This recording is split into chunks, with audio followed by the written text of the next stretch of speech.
ඉතිං සුබ දවසක් කියලා නවතත් මගේ YouTube චැනලකට සාදරෙන් පිළිගන්නවා. ඇත්තරම කියනවා නම් අද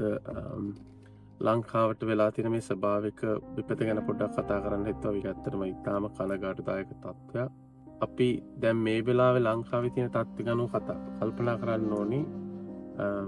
කොහොමද අපි හැස මොකක්ද කරන්න ඕනේ සිරෙන්න්න ඕනට මොකක්ද ගන්න අපි දැම් ගොඩක් මිනිස්සු මේ වෙලාට මෙතන මෙහෙම දලා වෙලත්ති නොමෙම හුඟක් කලාට මිනිස්සු කරන දෙයක්ත්තමයි මේ වගේලාට වාහනය අරගෙන කොහැරි අන්හන්න කරුණා කල්ලා ඒ වගේ දේවල් කරන්න එපා මොකදේක ඇත්තටම ඩේන්ජරස් දැම් මේ වෙලාවේ විශේෂයෙන් අපි කනගාට වෙන්න ඕන එහෙමනැත්තන් අපි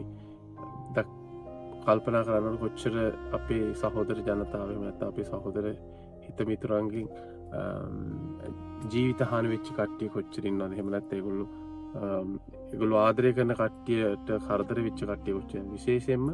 මේ ගැන කල්පනා කල්ලා ඔය ගමන් බිමන් යන එක නවත්තන්න ඕන මිනිස්සුන්ට උදව්වක් කරන්න එලියට යන්න ඕන්නම් එකට ගියාට ප්‍රශ්නයන්නෑ නමුත් මේ කොහැරෙක්කු නායක් ගිහිල්ල බලන්න යන්නන හෙමනැත්තං ගං අතුර ඇවිල්ල බෝට්ටු වන්න ඔරු පදින්න වගේ දේවල්ලට යන්න ඇත්තුව තමන් ඉන්න පරිසරය තුළ එමන තමන් ඉන්න එන්වර්මන්ට් එක තුළ මිනිස්සුන්ට උදව්වක් කරගෙන හෝද මේ දවස් දෙක තුන ගත කරන්න කියලා කල්පනා කරන්න ඕන අනිද්දේ තමයි විශේෂයෙන්ම දැම් මේ වෙලාවේ ආධාර දෙනවා කියනවා ආධාර දෙනපුහ ආධාර ඕන කෙනයි නැති කෙනයි ඔක්කොම ඔතන මේ දගලන ආධාරගන්න ඇත්තටම කල්පනා කල්ලවාන් අපිට ඇත්තරම ආධාරයක් අවශ්‍යති කියලා ආධාර නැතිකාවත්ත ඕන කියලා හැම වෙලායෙන් බලන්න කාටහරි උදව්වක් කරන්න කොහොමද කියලා එකතම විශේෂයෙන්ම මේ වෙලා වෙන්න ඕනි අනික දේශපාලන මේ වගේ තත්වක දිවත් ඇත්තටම මිනිස්සු කල්පනා කරන්න ඕනි දේශපාලනය අමතක කරලා අපි කොහොමද එක ජාතියක් සහ එක රටක් හැටියට හිටගන්න කියලා දේශපාලනය කරන්න පුළුවන් මේ දවස්තක තුන පහුණාට පස්සේ ඉතින් ඒ ගැනත් කල්පනා කරන්න ගොඩම් මිනිස්සු කියනවා මේ සිංහල මිනිස්සු ඉන්දියා නම් මේ කරන්න පුළුවන් දෙමළ මිනිස්සු ඉන්දියා සිංහල දෙමළ කියලා නැහැ දැක්කනේ අලිත් ගහගෙන යනවා ඒක නිසා විශේෂයෙන්ම කල්පනා කරන්න ඒ වගේ දේවල් වලට ඒ වගේ දේවල් ගැන හිතන්නවත් එපා මේ වෙලාවේ කල්පනා කරන්න ඕන එකම දේ තමයි අපි කොහොමද අපේ ජීවිතය ආරක්ෂා කරගන්නේ අපි ආදරය කරන අයගේ ජීවිතය ආරක්ෂා කරගන්නේ එහෙම නැත්නම් අපිට කරන්න පුළුවන් උදව්වක් කරලා අනිත් අයගේ ජීවිතය ආරක්ෂා කරගන්නේ කොහොමද කියන එක විශේෂයෙන්ම හිතාගන්න පුළුවන් මට මිනිස්සුන්ට වාහනයක් එහෙම නැත්තම් ගියක් දොරක් අලාභ වෙනකොට තියෙන දුක වේදනාව අපි හැමෝටම තේරෙනවා.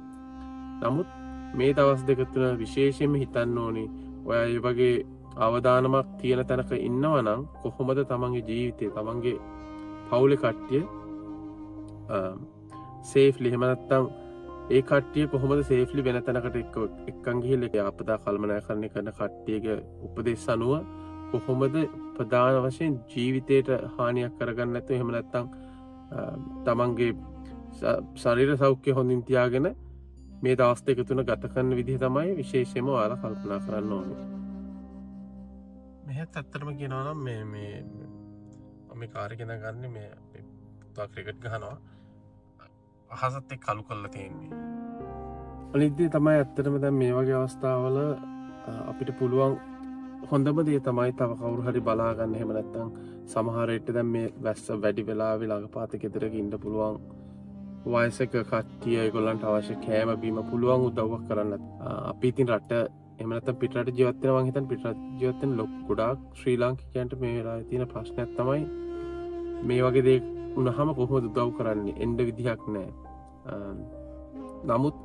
ඒ ගොඩක් කට්ටිය පුළුවන් විදියට ඒ සමහරලාට ඔය කමියුනිටි කිචන් එහෙම නැත්නම් ඔය කෑම හදන තැන් වලට ආර්ථික මේ වශයෙන් ආධාර කරනවා කතා බහ කරනවා ඉතින් මම දැකලා තියෙනවා ගොඩක් වෙලාවට මිනිස්සු කියනවා මේ රටේ ඉඳන් රට හදන්න හදන කට්ටිය එහෙමනේ මේ වෙලාවේ වෙන්න ඕනේ අපි හැමෝම පුළුවන් උදව්වක් කළා කොහොම හරි මේ ව්‍යසනයෙන් අපේ ජනතාවට යම්කිසි සහනයක් ලබා දෙන්න පුළුවන්කමක් තියෙන තැන්වලදී එහෙම සහනයක් ලබා දීලා මේකෙන් කොහොමද අපි ඉක්මනටම යථා තත්ත්වයට එන්න පුළුවන් වැඩපිළිවෙලක් හදාගන්න කියන එක තමයි හොඳම දේ හිතන්න ඕනේ. ඉතින් තාමත් ඇත්තටම අපි දන්නේ නැහැ මේ වැස්ස දැනට තියෙන වැස්ස තව දවස් කීයක් තියෙනවද මං හිතන්නේ තව දවස් 7ක් විතර තියෙනවා. ඉතින් ඒක නිසා මේ කාලය තුල විශේෂයෙන්ම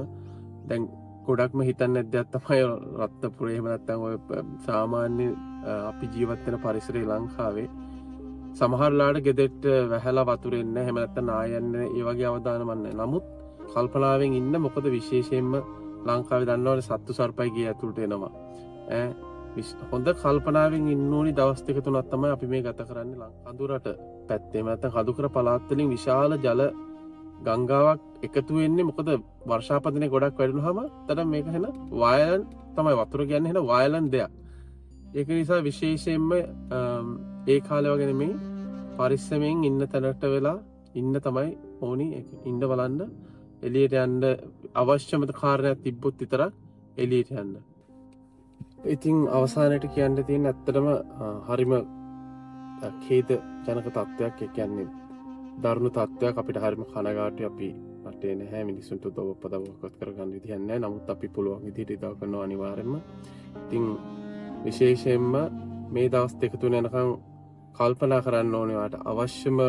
කලමනා ටිකක් තියෙනවා නම් ඒ ටික මොකක් හරි මේ ආරක්ෂක ස්ථානක තියාගෙන හිතන්න වොලට් එක එහෙම නැත්නම් මොන හරි ડોකියුමන්ට් අනම්මනම් මොකක් හරි තියෙනවා නම් වැස්ස වැඩි නම් ගම් වතුර එනවා වගේ දැනෙනවා නම් යම්කිසි බෑග් එකකට හරි මොකක් හරි දාලා ඒ ටික පරිස්සම් කරගෙන තමන්ගේ ජීවිතේ එහෙම නැත්නම් තමන්ගේ ශරීරයට මොකක් හරි අනතුරක් කරගන්න නැතුව ඉන්න එක තමයි වැදගත්ම දේ. අනික තමයි මේ වගේ වෙලාවක ඇත්තට මිනිස්සුන්ගේ ස්ට්‍රෙස් එක එහෙම නැත්නම් ඉමෝෂනල් ස්ට්‍රෙස් එක වැඩි වෙන්න පුළුවන්. අපිට මොකක්ද වෙන්නේ දැන් හිතන්න. ඒක ඇත්තටම හිතා ගන්න අමාරුයි. මට හිතා ගන්න පුළුවන් කවුරු හරි ජීවිතේ නැති වෙච්ච කෙනෙක් නම් එහෙම නැත්නම් දේපල නැති ගොඩක් ස්ට්‍රෙස් එකක් එනවා මිනිස්සුන්ගේ ඔළුවට. ඉතින් අපි බලන්න ඕනේ අනිත් අය කොහොමද ඒ වගේ අයට හෙල්ප් කරන්නේ. ඒ වගේ කට්ටියට උදව් කරන්නේ මේ වෙලාවේ. ඒ වගේ කට්ටිය තනි කරන්නේ නැතුව ඔයා දන්නවනම් කවුරු හරි එහෙම තත්ත්වයක ඉන්නවනම් ගිහිල්ලා කතා බහ කරලා යම්කිසි කම්ෆර්ට් එකක් ඒ මනුස්සයාට එහෙම නැත්නම් ඒ අදාළ දෙයට මුහුණ දීලා තියෙන කෙනාට උදව් වෙන එක තමයි ඉතාම වැදගත්. මේ වගේ දේවල් වලින් තමයි අපි හැමෝටම යම්කිසි වෙනස් කරන්න පුළුවන්. ඒක නිසා ආත්මార్థකාමී වෙන්නේ නැතුව පුළුවන් තරම් උපරිමයෙන් එකිනෙකාට හෙල්ප් කරගෙන මේ දවස් ටික ගත කරන්න කියලා තමයි ඉතින් කියන්න තියෙන්නේ. ඇත්තටම අපි හිතනවා